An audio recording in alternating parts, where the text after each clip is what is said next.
Hello, it's Eileen, the environmental educator, and tonight I'm gonna.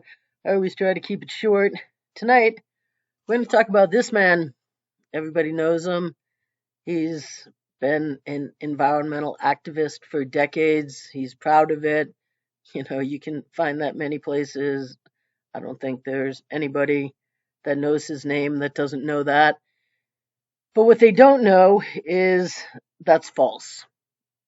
I laugh, but it's not funny. It truly isn't funny. So, the environmental educator started in November 17th, 1993. And, I was looking at the comics page and I said, right here, this is like where I could put in education that would get put in front of the world every day for free.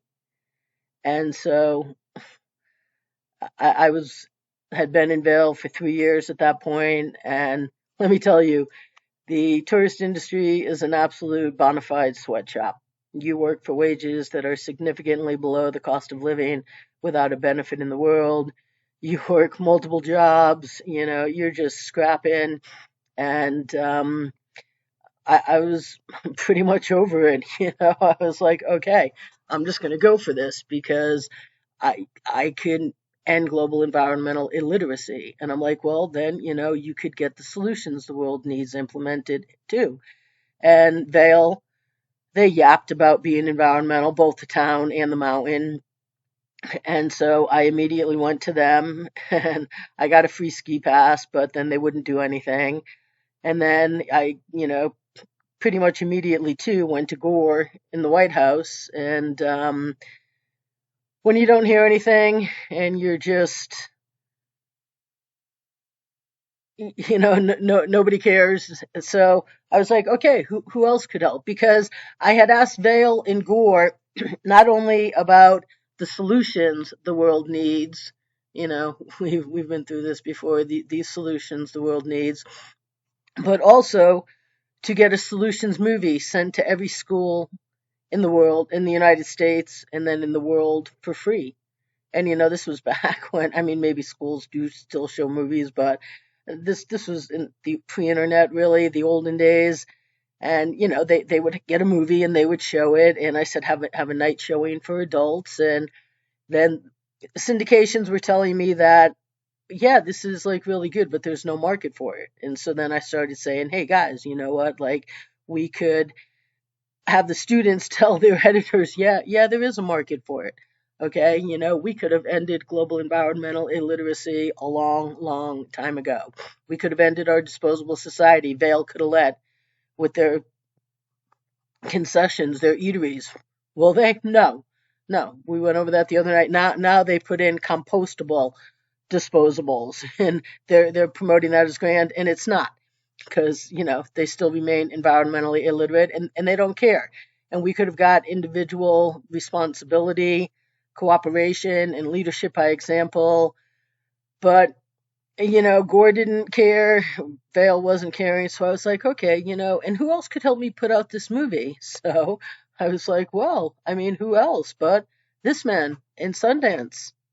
Because they're all about the environment. They make movies. They helped people make movies, and so I started bothering them, and it was bothering them at one point. I mean, this has been going on for 28 years, so I'm pretty sure at least one of the Sundance emails blocked me. Yeah, they did. They're not the only one. But this is the first email that kinda I have from them, July 16th, 2005. It was new to the LA office. I had been to the Utah office before. You know what? I didn't put this email that I used because I still use it. It was before I started Environmental Educator at Yahoo that I use, but I had used other emails for different providers I had at the time, always switching. But this is actually, one from 2005. So I have definitely been hitting these people up for a very, very, very long time. And they just can't be bothered. As I said, I truly believe they blocked one of my emails. They were so bothered at the thought of actually doing something positive and having results and being the solution. So then these people, they they participated in this. Al Gore. They showed his movie at the 2006 Sundance Film Festival. In Inconvenient Truth, this is this Wikipedia page, received 3 standing ovations. Okay, so the Sundance Film Festival's in January, and then it premiered in May. But Robert Redford and Sundance, they helped Gore over a decade after I asked them to send a solutions movie to, at a minimum, every school in America with a night showing for adults, and they wouldn't. A solutions movie, they helped Gore, show and promote his movie Screaming for a Solution. Yeah, it's true. So I, being me, I I reminded them of that, and right here on the wall of shame, if we go to the wall of shame, they're up here at the top, and if we click on them, we come down here, and then I got this in the mail one day. It is a postcard of Robert Redford. It's signed Happiness, Robert Redford, and it came in this envelope with no return address. Yep. Now, I don't know who sent this. It was September 13th, 2006. But after they showed Gore's movie, I, of course, was a little furious and let them know it. And so in September 13th, this was mailed to me.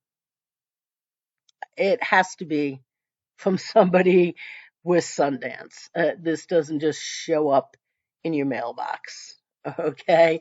And I actually um, was like, just even kind of recently, I was like, you know what?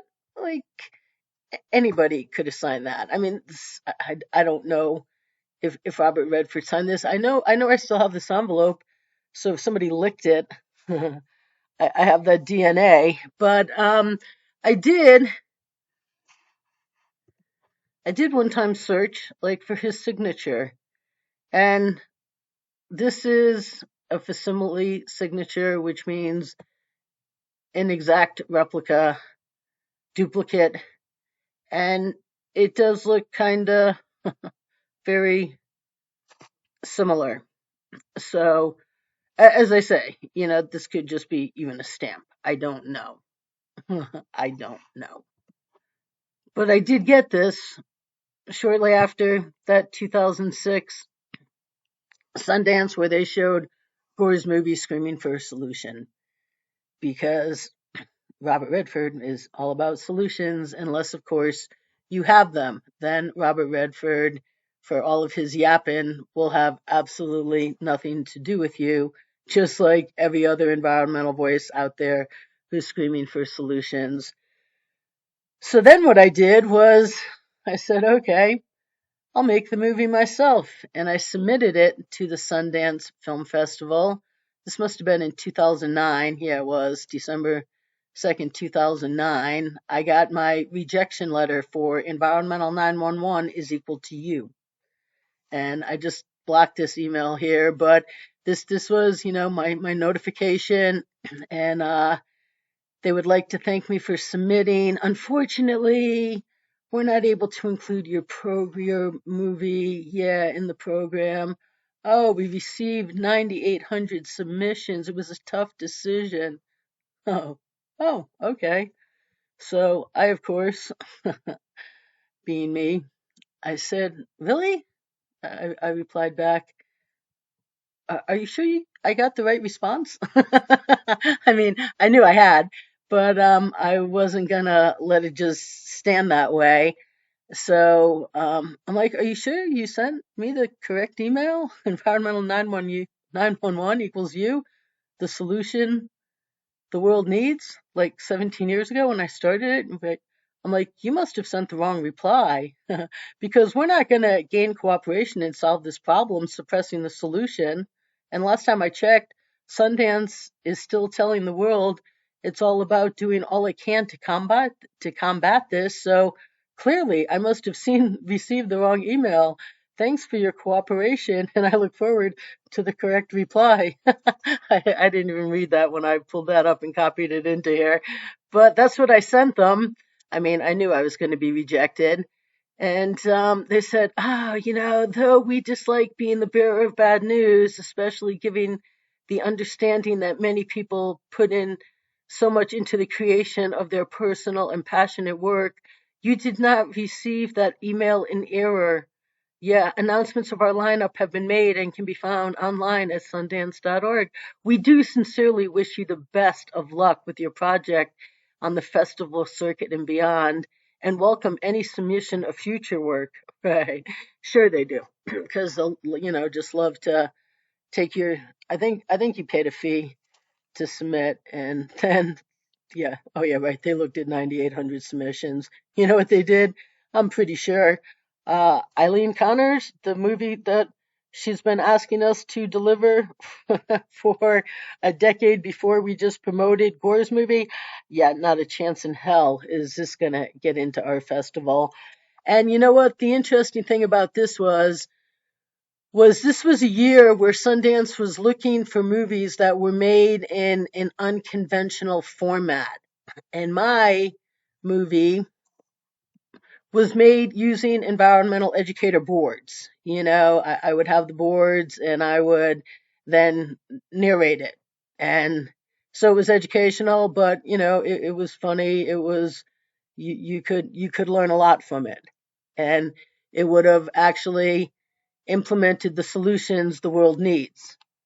But Sundance would have absolutely nothing to do with it. Of course not, because Robert Redford and Sundance don't care about the environment, and like everyone else, they are not interested at all in solutions. But you wouldn't know that because in 2016, late in that year, they announced that Gore, they were going to be showing Gore's second movie. Yeah, they did. So I took Sundance to court and I tried to get an injunction preventing them from showing the movie based upon, well, based upon basically, it's fraud that all of these people have prevented the education, the agenda, and the solutions movie the world needs for you know, a decade, 2 decades now. And they just can't be bothered to care about solutions. But what you have to do is you have to show irreparable harm, okay, which is harm that can't be compensated with money. Like suppose you had oceanfront property, but then somebody wanted to build in front of you, so now you no longer have a view of the ocean. That's irreparable harm because they've taken that away from you.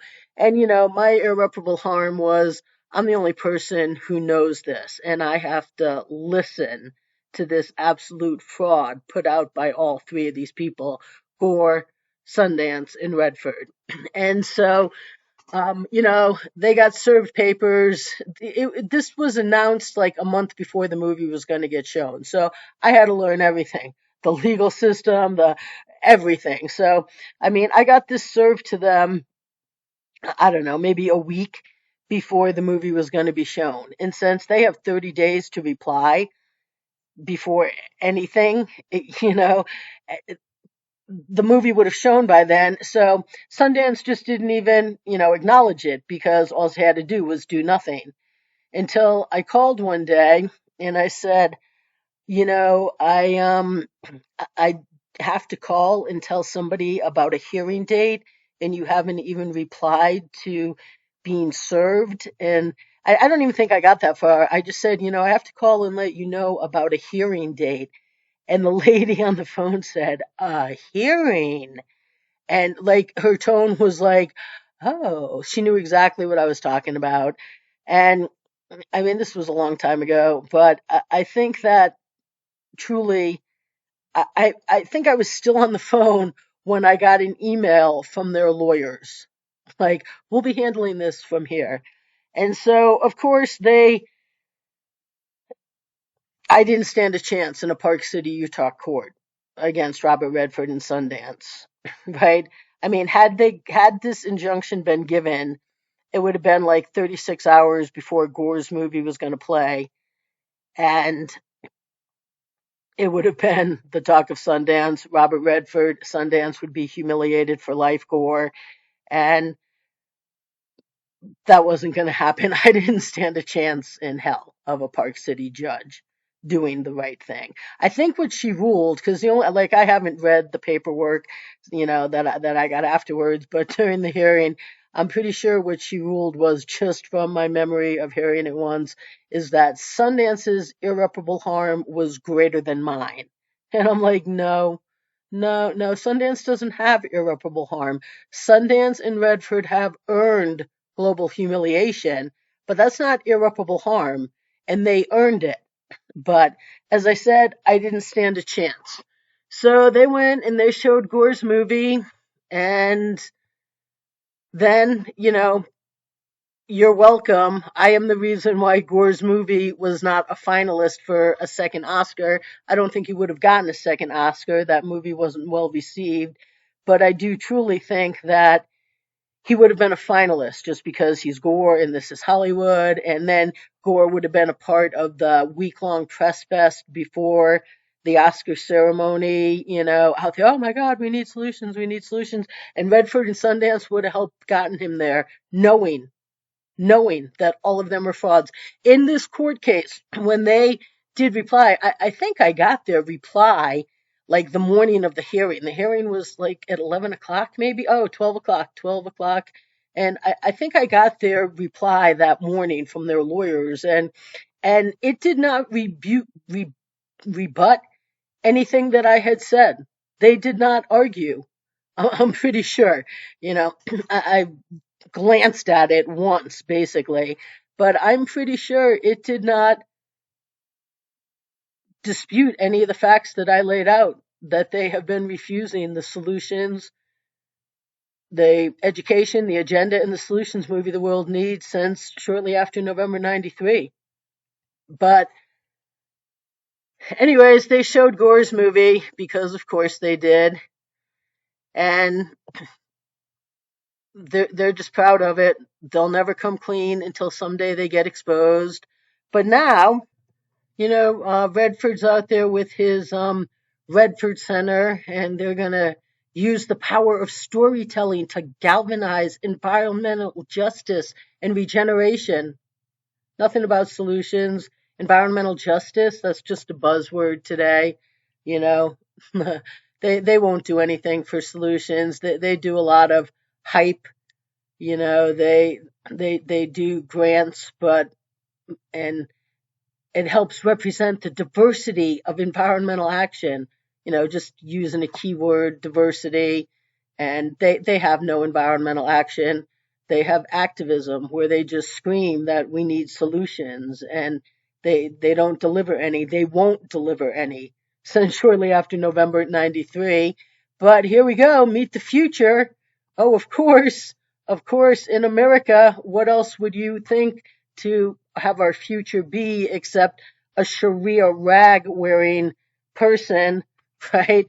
Because bow to the conquering of America. Even the Redford Center is promoting it. And young people are bringing new energy and urgency to fight for the environmental justice, to fight for environmental justice. What environmental justice? What justice? We need solutions. The solutions that Robert Redford has been refusing since shortly after November 93. Oh, through our stories program, the Redford Center invites the next generation to raise their voices and help change the conversation about what environmentalism can be. Just raise their voices. Nothing about real action, but just change the conversation. Nothing about action, no solutions, because Robert Redford, it will not allow solutions, just like every other environmental voice out there, regardless of all the propaganda he and Sundance distribute that make you think otherwise.